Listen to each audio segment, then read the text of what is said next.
ሳሚን በስተመጨረሻ ዳጊን ጉድ ሰርቶታል ማለት ነው። ዳጊም እንግዲህ በበኩሉ ለብሌን ሁሉንም ነገር ልነግራት ይገባል። ምክንያቱም ከሌላ ሰው ከምሰማ እኔ ራሴ እያንዳንዱን ነገር በእኔ ምክንያት ነው እናትሽ የታገተሽው፣ በእኔ ምክንያት ነው ያነባሽው ብዬ ልነግራት ይገባል ብሎ ወስኖ ነበረ። ነገር ግን ከዚህ በፊት ሳሚ ዳጊን እበቀልሃለሁ፣ ጠብቀኝ፣ ቀንህን ጠብቅ ብሎ ዝቶበት ነበረ። አሁን ላይ ደግሞ ብሌንን ገና ለገና ስለወደዳትና ስላፈቀራት አሁን ጥሩ አጋጣሚና ጥሩ አማራጭ ነው በማለት እንግዲህ የብሌንን አሳዳጊ እናት ዳጊ ሲያግታት ያለውን እንግዲህ ፎቶ በማንሳት ለሕፃን ልጅ በፖስት አድርጎ ልኮላታል ማለት ነው። እንግዲህ ዳጊም ሊነግራት ትንሽ ደቂቃ ቀርቶ ነበረ። ብሌንም በሌላ በኩል እንግዲህ ለመጀመሪያ ጊዜ ሰላምን ዋሽታታለች ማለት ነው። እንግዲህ ሰላም በበቀደም ልትነግሪ የነበረ ነገር ምንድን ነው? አስቻኩለሽ ጠርተሽ ነበረ፣ ስለዚህ ልትነግሪኝ ይገባል፣ አንድም ነገር እንድትዋሽኝ አልፈልግም ብላ እንግዲህ በእናቷ ቃል አስገብታት ነበረ። ነገር ግን ብሌን ብነግራትም አታምነኝም በማለት እንግዲህ ለመጀመሪያ ጊዜ ዋሽታታለች ማለት ነው። ለምን ዋሸሻት የሚለውን ነገር የምነግራችሁ ነው የሚሆነው። ሰላም ጤና ይስጥልኝ ውድና የተከበራችሁ የቻናሌ ቤተሰቦች፣ ተወዳጁን ድራማ አደራ ቀጣይ ክፍል ወደ እናንተ ይዤላችሁ መጥቻለሁ። በዚህ ክፍል ላይ ብዙ ነገሮች ተፈጥረዋል። ቀጣይስ ምን ሊፈጠር ይችላል የሚለውን ነገር የምናወራ ነው የሚሆነው። ታዲያ ተወዳጆች ቪዲዮውን ሲጀምሩ ላይክ እንድታደርጉና እስከ ቪዲዮ ፍጻሜ አብራችሁ እንድትቆዩ በአክብሮት እየጋበዝኳችሁ እንግዲህ ተወዳጁ ድራማ አደራ አሁን ላይ ሳሚ ዳጊን በሚገባ እየተበቀለው ነው የሚገኘው።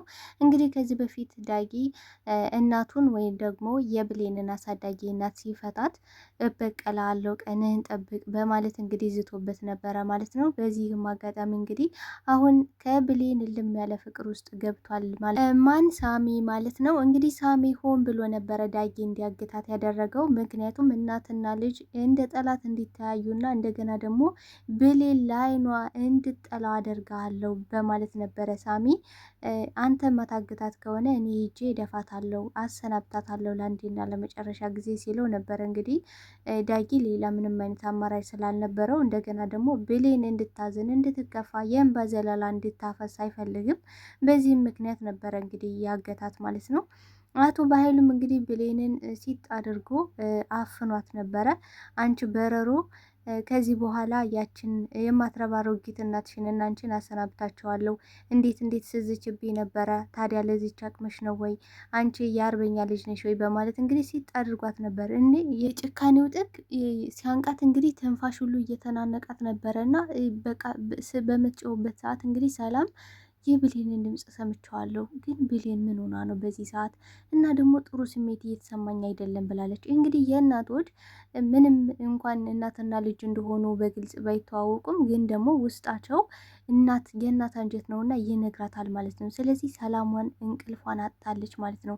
ውስጧ ጥሩ ስሜት ስላልተሰማት በራ እንግዲህ ወደ ብሌን ነበረ የመጣችው ማለት ነው።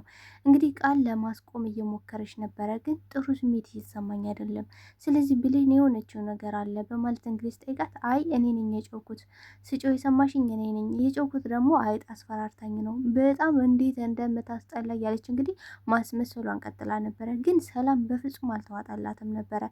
እሺ ብላም ወደ ቤት ልትመለስ ነበረ ማለት ነው። እንግዲህ አይደለም እናት ይቅርና አሳዳጊ እናቷ ወይዘሮ ገነት ራሱ እየጸለየች ነበረ። እባክህ አምላኬ ልጄን አደራ፣ እባክህ ልጄን አድንልኝ። አይደለም የእናት አንጀት ቀርቶ እሷ እንኳን ያሳደገቻት ጥሩ ስሜት አልተሰማትም ነበረ።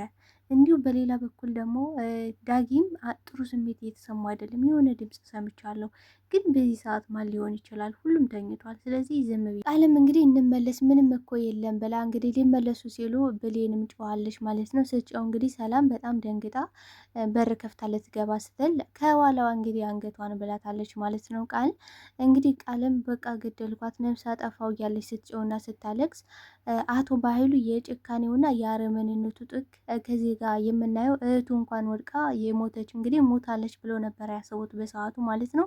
ስለዚህ ምንም ነው ያልመሰለው። እንዲያውም ሲያስብ የነበረው እንዴት አድርጌ ነው አሁን ላይ ብሌንን እሷ እንደገደለቻት የማስመስለው? እንዴት አድርጌ ነው እሷን ወንጀለኛ የማደርገው የሚለው ነበረ አእምሮና ጭንቅላቱ ሲያስብ የነበረው ማለት ነው። ስለዚህ አትነፋረቅብኝ፣ አንቺ ባመጣሽው ይህን ሁሉ አንቺ በአንቺ እንዝላልነት ነው የሁሉ ነገር የተፈጠረው። አሁን ምን እንደማድረግ እንዳለብኝ ልሰብበት፣ አትነፋረቅብኝ ነበር ያለ። እንግዲህ ብሌንም በጣም ነበር ያለቀሰሽ። ቆይትዬ አንቺ እኮ መልካምና ጥሩ ልብ ያለሽ ሰው ነሽ። አንቺ ለእኔ እንዳሰሪ ሳይሆን እንደ እናት ነበርሽልኝ።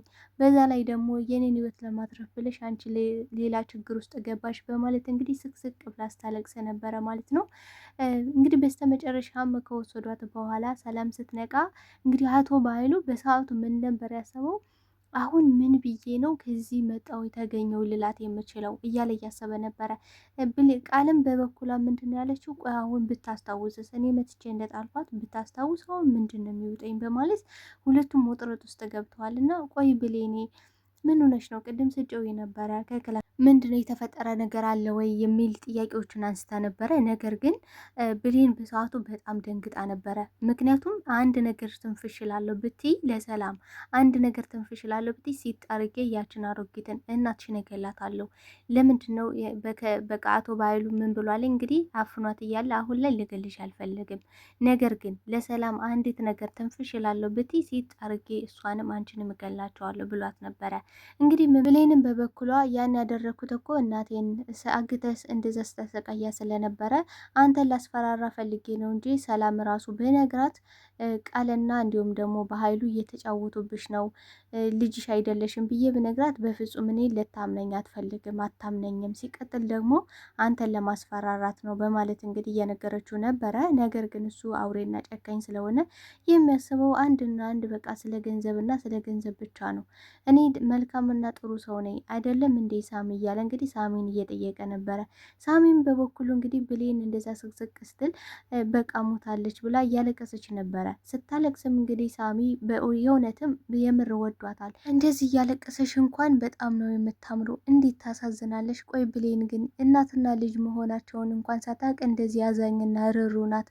የምር ግን አሁን እናቷ መሆኗን ውስጧ እየነገራት ይሆን በማለት እንግዲህ እያዘነላት ነበረ። እሱም በበኩሉ ለማንም ያራራው ልቤ ለምንድን ነው ለብሌን የሚራራው በማለት በትኩረትና በስስት እያያት ነበረ። እንግዲህ አቶ ባይሉ ተነሺ አንቺ ውርጋጥ፣ ይኸው በአንቺ ምክንያት ነው፣ አንቺ በሮሮ ጨፍልቄ እገልሻለሁ በማለት እንግዲህ ሂዶ ሊያንቃት በድጋሚ ሊያንቃት ሲልም ሳሚ አስቆሞታል። ሳሚም አይ ማረፍ አለብህ፣ ይህን ደግሞ ማድረግ አለብህ ለብሌን ተብሎ ሳይሆን ለራሰ ሲባል ነው። ምክንያቱም ሌላ ችግር ውስጥና ሌላ ጦስ ውስጥ እንገባለን። ስለዚህ ይህን ማድረግ የለብህም ብሎታል ማለት ነው። አንተ ማን እንደሆንክ የረሳ ይመስለኛል በማለት እንግዲህ ሳሚን ከዚህ በፊት እንግዲህ የሳሚን ላይ ብዙ ጠባሳን ጥሎበታል ማለት ነው። አቶ ባይሉ ከጎዳና ነው ያነሳው፣ ሲቀጥል ደግሞ ሰው ያደረግኩ እኔ ነኝ በማለት እንግዲህ ሳሚን ክፉና ደግ ሲናገረው፣ ሳሚን በበኩሉ እንዴት እንደምበቀልህ ታያለህ፣ ያለህን ነገር ሁሉ አሳጣሃለሁ፣ ቤተሰቦችን እንዳሳጣህ ስለምንድን ነው የማትነግረኝ በማለት እንግዲህ እየነገረው ነው። እውነት ለመናገር ሳሚና ዳጊ ተመሳሳይ ታሪክ ነው ያላቸው። ነገር ግን ሳሚ አውሬና ጨካኝ ሆኖ እንግዲህ አቶ ባይሉ ሳሚ ሰው ሲገልለት እንደገና ደግሞ ሲያጠፋ የተለያዩ ነገሮች ወንጀል ሲሰራ ብዙ አይነት ማስረጃዎችን ስለያዘ አሁን ላይ ሳሚን እንደፈለገ ነው አቶ ባይሉ የሚያሽከረክረው ማለት ነው። ሂድ ሲለው ይመጣል፣ ና ሲለው በቃ እያንዳንዱን ነገር ይሰራለታል ማለት ነው። ስለዚህ አሁን ላይ ማድረግ የነበረባቸው ዳጊና ሳሚ ተባብረው አቶ ባይሉ መጣልና አቶ ባይሉን አሸንፈው ማሸነፍ ይችሉ ነበረ ማለት ነው። ምክንያቱም አሁን ላይ ሳሚ ዳጊን ለማጥፋት ዳጊን ወጥመድ ውስጥ ለማስገባት ነው እንግዲህ እየተሯሯጠ። ብሌንም እንግዲህ አሳዳጊ እናቷን ዳጊ እንዳገተ አውቃለች ማለት ነው። ይህን ያደረገው ደግሞ ሳሚ ነው። ሳሚ እንግዲህ ፖስታ ልኮላታል። በዚህም እንግዲህ ከፍታ አይተዋለች ማለት ነው። በጣም የሚያስጠላው ፓርት ይሄ ነው ማለት ነው።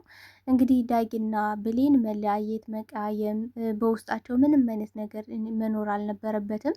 ነገር ግን ሳሚ ይሄን አድርጓል ማለት ነው። ፖስታውን ልትከፍተው ስትል ዳጊ ምን ብሏታል? አይ የግል ምስጢርሽ ሊሆን ይችላል፣ ስለዚህ አትክፈችው ሲላት፣ አይ ከአንተ የሚደበቅ ነገር የለም ነበር ያለችው እውነት ለመናገር ምክንያቱም ዳጊን ልክ እንደ ራሷ እንደ ወንድሟ እንደ አባት እንደ ሁለ ነገር ነው በጣም ነው የምታምነው የነበረ። አሁን ላይ ግን እምነቷ እንዲጠፋ አድርጓል። እውነት መቼም ይቅር የምትለው አይመስልም እውነት ለመናገር። ብሌንም እንግዲህ ለመጀመሪያ ጊዜ ሰላምን ዋሽታታለች ማለት ነው። ሰላምን በበኩሏ በቀደም አቻኩለሽ ጠርተሽ ነበረ፣ ስለዚህ ለምንድን ነው የጠራሽ? አሁን ምንም ሳትዋሺ ሳትጨምሪ ሳትቀንሽ እያንዳንዱን ነገር እንድትነግሪኝ እፈልጋለሁ። ደግሞ በእናትሽ ቃል ግቢልኝ፣ በምትወጃት በአሳዳጊ እናትሽ ቃል ግቢልኝ ስትላት በቃ ቃል ገብቼልሻለሁ፣ ምንድን ነው ይሄን ያለ የምትጠይቂ ነገር ብላ እንግዲህ ብሌን ፈርታ ነበረ። በቃ ልጠይቅኝ የነበረ ነገር ምንድን ነው ስትላት፣ ብሌንም በውስጧ እያሰበች ነበር። አሁን እኔ ብነግርሽ ቃል ልጅሽ አይደለሽም፣ እንደገና ደግሞ አቶ በኃይሉና ቃል ተባብረው አንቺን ለማጥፋትና ገንዘብሽን ለመውረስ ነው ብዬ ብነግርሽ እንዴት ታምኘኛለች? ሲቀጥል ደግሞ እናቴን ሄደው ቢገሏትስ? ቃል ደግሞ እንዴት እንደዚህ ያደረግሽ ብላ እዚሁ ድፍት አድርገው ነው የሚጥሉኝ። ሲቀጥል ደግሞ ሰላም እኔን ራሱ ለአይኔ ላፈር ነው ምትል፣ ሁለተኛ እኔን አታምነኝም፣ ልታየኝ ሁላ አትፈልግም፣ ከዚህ ቤት ሁላ ልታስወጣኝ ትችላለች ብላ እያሰበች ነበረ ማለት ነው። ምክንያቱም እውነቷን ነው፣ ሀቅ ነው፣ ይሄ ነባራዊ ሀቅ ነው። ምክንያቱም ሰላም በወንድሟና እንዲሁም ደግሞ በቃል የሚመጣባት ሰው አትፈልግም። እነሱ በፍቅር እንግዲህ አይኗን አውረውታል ማለት ነው። ለእሷ ጋር ሲያስመስሉ እንዲሁም ደግሞ በቃ እያንዳንዱ ነገራቸው ሪያሊቲ እንደሚወዷትና በቃ ለእሷ የሚያስቡ ነው የሚመስሉት። እንግዲህ ምን ብለዋታል? ብሌን በታፈነችበት ሰዓት ቆይ ምን ሆኜ ነው እንደዚህ የሆንኩት ስትል ወድቀሽ ነው ብለዋታል። ወድቀሽ ነው አቶ ባይሉ እንዴት እዚህ ተገኘ ብላ ስትጠይቀው በቃ ቃል ደወለችልኝና እየበረርኩ መጣው ብሏል። እንግዲህ ቃልን በበኩሏ ወድቃለች ስለው እየበረረ ነው የመጣው አጎቴ ምን ያህል እንደሚወድሽና ምን ያህል እንደሚሳሳልሽ በማለት እንግዲህ ስትነግራት፣ ሰላምም እናንተን ባትኖሩ እኮ ምን ይውጠኝ ነበረ በማለት እንግዲህ ሁለቱንም ተቃቅፋ፣ ግን ደግሞ አቶ በኃይሉ እያሾፈባት ነበረ ማለት ነው። ስለዚህ አሁን ላይ ብሌን አይ አቶ በኃይሉና ቃል እየተጫወቱብሽ ነው፣ ስለዚህ ቃልም ልጅሽ አይደለሽም፣ ቃል የመጣሽው ለገንዘብ ብላ ነው፣ ወንድምሽ ነው ያመጣት ብትላት በፍጹም አታምናትም ሰላም። ስለዚህ የማታምናት ነገር ምን ብላለች ብሌን፣ ላታምኚ ነገር የባሰ መዋሸት አለብኝ በማለት እናቴ ብር ያስፈልጋታል እና ብር ልጠይቅሽ ነበረ ብላ ነበር የዋሸችው። ነገር ግን ያን ካለች በኋላ በጣም ስቅስቅ ብላ ነው ያለቀሰችው። ቆይ ምን ያህል ብር ነው የምትፈልግ ስትላት 2,000 ብር ነው የምፈልገው ብላ 2,000 ብሩን ከተቀበለች በኋላ እንግዲህ ቃል ምን ብላለች? በብር ተደብቃ እየሰማች ነበረ። ብትዋሽ ይሻልሻል፣ ምክንያቱም አሁን ላይ በደንብ ትምህርት ተምረሻል በማለት እንግዲህ ቃል ብዙ ማለትም ብሌን ብዙ ነገር እየቀባጠረች ነበረ። ብሩን አንዴ 200 አንዴ 2,000 ስትል እንዴ ስትዋሽ የመጀመሪያዋ ነው መሰለኝ በማለት እንግዲህ ልክ እንደ ብሌን ማለትም ልክ እንደ ቃል ውሸትና ማስመሰል እየተካነሽ አይደለሽም ብሌን በቃ በጣም ትሁትና ደግ ልብ ያላት እንዲሁም ደግሞ ለማንኛውም ሰው አይደለም ለእናቷ ይቅርና እንግዲህ ዳጊ ከዚህ በፊት ፍላሹን ሰርቆ በሚሄድበትም ሰዓት እናቴ ጋር ያገናኘኛል ብሎ ስላሰበ እሷ ያለ ጥፋቷ ጥፋተኛ ተብላ ያልሰረቀችውን ሰረቀች ተብላ የጥፊ ተመትታ ከቤትም ተባረራ ነበረ። እንግዲህ ለማን ብላ ካለ ለዳጊ ብላ ለሰው ብላ ማለት ነው። ስለዚህ አሁን ላይ በመዋሸቷ በጣም ነው የተናደደችው። አለም እንግዲህ እንደለመደችው በር ላይ ተለጥፋ እየሰማች ነበረ ማለት ነው። እንግዲህ ቆንጆ ትምህርት ተምረሻል ማለት ነው፣ ስትዋሽ የመጀመሪያዋ ነው መሰል እያለች እንግዲህ ሙድ እያያዘች ነበረ። ምክንያቱም ብሌን ምን ብላለች? አንዴ 2,000 ብር አንዴ ደግሞ 200 ብር ነው የምፈልገው ስትል እንዲስ ይችል ስትዋሽ የመጀመሪያዋ ጊዜ ነው ብዙ ነገር ቀባጠረች እያለች እየሳቀሽባት ነበረ። እንግዲህ ነገር ግን ብሌን በጣም ስቅስቅ ብላ እያለቀሰች እያነባች ነበረ። እናቴ በምትሆን ሰው እንደገና ደግሞ እንደ ልጇ እያየሽኝና እያመነችኝ እኔ ግን ካድኳት፣ እኔ ግን ዋሸዋት በማለት ዝቅ ብላ ነበረ ስታለቅስ የነበረው ማለት ነው። እንግዲህ በቃለም በበኩሏ እንግዲህ ከብሌን ጋይዳ ስትዋሽ የመጀመሪያሽ ነው እንዴ?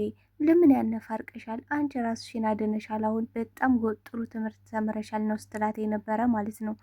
እንግዲህ ብሌንም በጣም ተናዳ ስለነበር ይሄ እኮ የውሸት ገንዘብ ነው፣ ይሄ የደም ገንዘብ ነው በማለት ገንዘቡን በትነዋለች። የአጽያት የውሸት የመጣ ገንዘብ ነው በማለት ስትበትነው አንቺ ጻድቋ እኛ ደግሞ አጣኖቹ እንወስደዋለን በማለት ብሩን ለቃቅማ ወስደዋለች። በስተመጨረሻ እንግዲህ ቃል ማለት ነው። ብሌንም አሁን ላይ እጅጉን በጣም ነው ያዘነችው፣ በጣም ነው ልቧ የተሰበረው። ምክንያቱም አሁን አይኗን ማየት ሁላ ነው የከበዳት፣ አይኗን ቀና ብላ ማየት ሁላ ነው የከበዳት ማለት ነው።